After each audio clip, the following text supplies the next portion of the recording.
My name is Rebecca Marks. I'm a graphic artist and illustrator.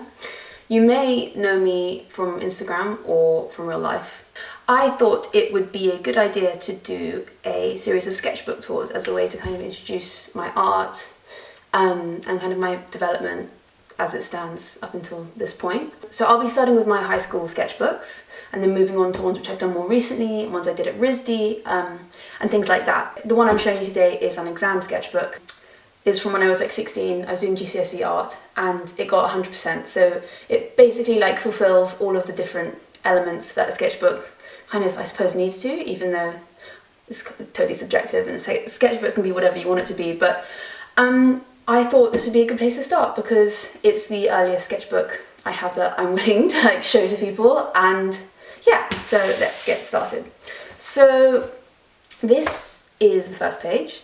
So the theme for this exam, I think, was force. So they give you like a theme and you have to do art which is appropriate to that theme and work towards a final piece. So I decided to go straight to comic art because I've always been very attracted to kind of more graphic art, more sort of pop arty, colourful. But anyway, so I went straight in doing some studies in watercolour of Alex Ross, and then all of this writing here, in case you're wondering, it's just kind of analysis. It's mostly just rubbish, it's mostly just off Wikipedia, but it kind of makes the sketchbook look full. And then I kind of took this style and had a picture of me and my friend, and I did it in different comic book styles. I think this is kind of minimalist, more like Lichtenstein, and then kind of anime.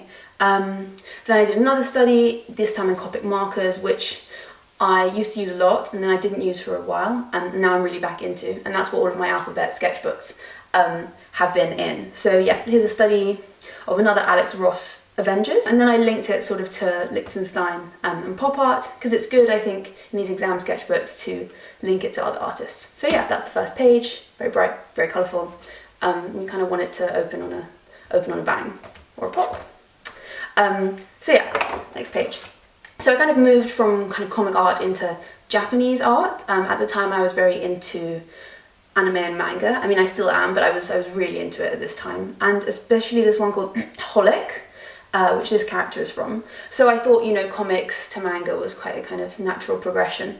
So here I've kind of done some studies in watercolour and pen, linked it to some like Hiroshige sketches, some early Hokusai little manga, and then I did a study in acrylics. So I'm using, these days I would rarely use something like acrylic or like chalk pastels or whatever, but obviously like, at the time I was trying to show different media to just fulfill these like exam objectives. So yeah, there's that, linking it to the wave. I mean, how can you talk about Japanese art without the wave? Then I kind of progressed onto Van Gogh, whatever, because he obviously was very inspired by Japanese art and he did a lot of studies of it himself, as you can see here and here, and I kind of linked that to some other kind of, you know, more contemporary European artists like Monet, and I did this study here is done in oil pastels. I used to love them, and they're quite a good like hack if you want to kind of do a study of an oil painting but you don't actually want your sketchbook to get really greasy, because that's what happens when you put oil painting in it. So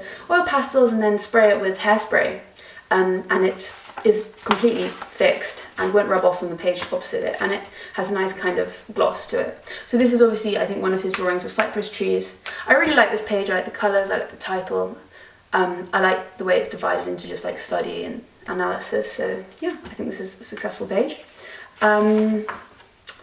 Okay, so then obviously from Van Gogh I decided to move into the night sky for whatever reason. I think galaxies were really popular on the internet, and I was, yeah, I just really liked the art that people were producing around that.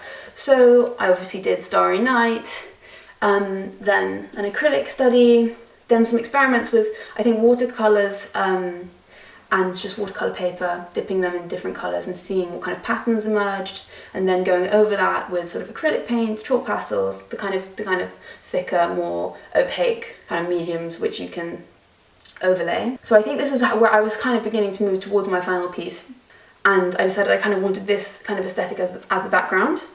So the funny thing about these sketchbooks is they very much, these exam sketchbooks move towards a final piece. They're not just a sketchbook for the sake of a sketchbook. They're like a more kind of show sketchbook. So this isn't, I mean, I wouldn't produce anything like this under my own volition. You'll see later when I start to do my own sketchbooks kind of independently, they're not like this at all. They're nowhere near as detailed, nowhere near as many studies, they're much messier, they're much more experimental, and that's because no one's looking at them and examining them. But I just think this is kind of, you know, like a nice place to start. Then I kind of, where did I go? Okay, so night sky, I kind of went into like the galaxy and the kind of, I don't know, Renaissance idea of the heliocentric system. I think it's kind of scientific art, kind of Enlightenment art, Rite of Derby. This looks like William Blake, but I don't think this is. It's like I don't know, it's an engraving from 1888. So here's a screen print of Vitruvian Man, which of this drawing, there's a drawing here somewhere. This is a screen print of that, and then some studies. So some studies of Leonardo da Vinci. I still do these to this day. I love his anatomical work. It's like simultaneously really graphic, really scientific, really accurate, and also like very kind of artistic and expressive, and like really shows emotion. Love it. But yeah, I like this page. Yeah, good fun, very colourful.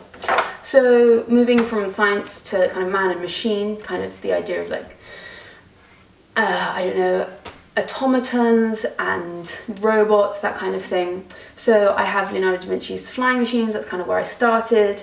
And, you know, I've got, yeah, a lot of this art I think was from like DeviantArt. I would like go and I'd find these independent artists and I'd do studies with them, and obviously I'd write who they were and stuff. But I didn't just kind of stick to like traditional artists, because you don't have to.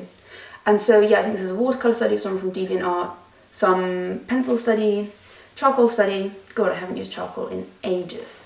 And then linking it to like futurism and that kind of thing. Yeah, good fun.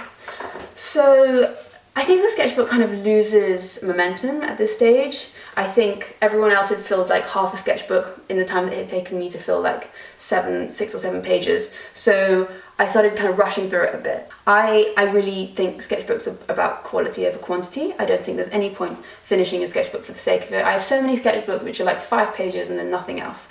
But yeah, I really think I lost momentum at this point. So I moved into kind of space, again with the galaxy stuff, some watercolours, some kind of referring it to, I don't know why I linked this to Liechtenstein, I have no idea. Oh yeah, he did kind of like aeroplanes and rockets and stuff, that's why I linked it. And then here's an acrylic study of, I don't know, just some galaxy painting. I don't think this is the best page. Then where did we go? Yep, some compositions and experiments, figuring out like where to put different things in the picture. I get it's important, I get why we had to do it, but I just wanted to draw. I didn't want to do like collage. I didn't want to like do an etching and then turn that into a screen print and then like paint over that screen print. I just wanted to like produce very basic comic art, and this is all like I would never do this now, but I suppose like it was good to do at the time. So obviously like learning how to use composition and things like that, that's obviously really helped me as a graphic designer, so maybe it was helpful, yeah, maybe. But now I can use Photoshop, so I don't have to get all sticky.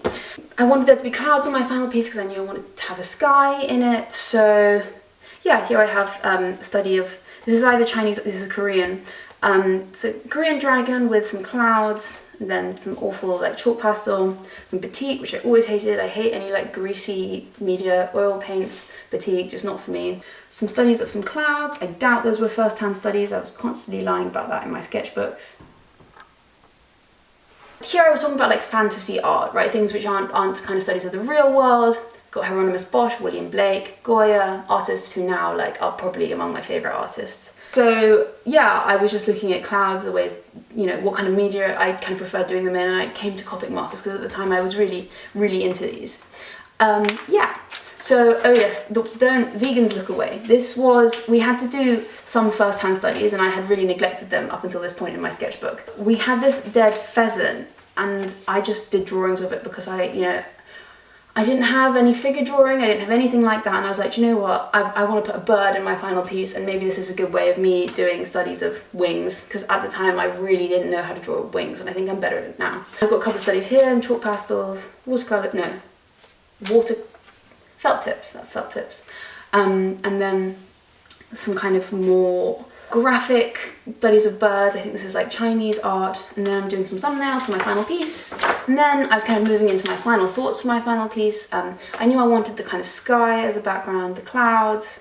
I did some kind of compositional analysis looking at the rule of thirds and the golden mean. Did some thumbnail sketches just to think about kind of where I wanted where I wanted the kind of key elements of the picture, and this was the kind of practice piece I did. And then that was it. I had my exam, which was a 10-hour exam probably, I think, yeah.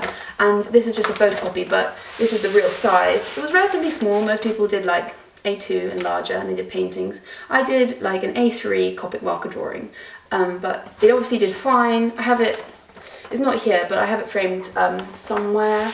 And yeah, that's the whole sketchbook. I mean, it's only really, what, 1, 2, 3, 4, 5, 6, 7, 8, 9, 10, 11, 12, 13 and a half double page spreads. And there's a lot more. So yeah, I mean, this, you know, I really enjoyed making it. I didn't really enjoy the A3 sketchbook. Nowadays I go for much smaller. I tend to go for square sketchbooks. I think that's mainly because I can make them into Instagram pictures much more easily, which is, I suppose, like the most millennial thing ever. But yeah, I mean, I hope that was a good introduction. Next video I'll be doing my A-level sketchbooks, which are when I was about 17, 18, and then beyond that I'll move into my RISD sketchbooks and my like current sketchbooks. But I hope you enjoyed that video. Please comment if you have any thoughts. Don't forget to kind of subscribe if you want to see more videos like this or the other sketchbooks which will be coming up. So thank you so much for watching. Bye!